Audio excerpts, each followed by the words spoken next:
people are constantly searching for identity, purpose, meaning, truth, love. It's because the soul is looking for something that it cannot actually generate by itself, right?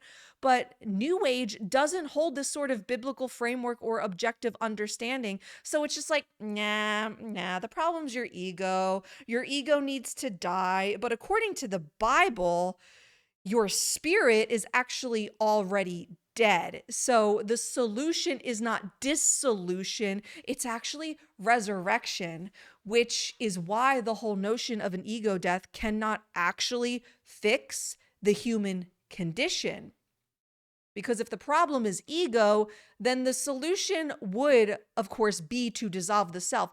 But if the problem is spiritual death, then the solution is not dissolution. The solution is resurrection, okay? Ego death is trying to solve the problem at the level of the soul, the mind, the identity, the personality, the will, and the emotions. But the Bible says the real problem is deeper than the soul. It's deeper than the mind. It's even deeper than your personality and your identity, okay?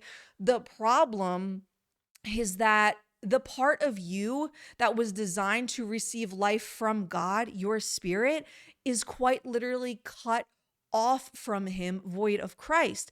And so what people call awakening through ego death, it's frankly nothing more than your soul realm just becoming extremely self-aware. But hey, guess what? Self-awareness is not resurrection.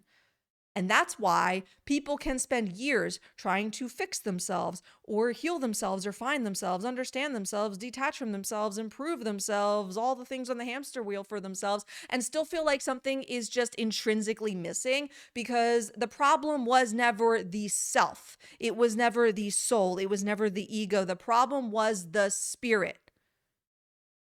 The problem was the spirit was not alive.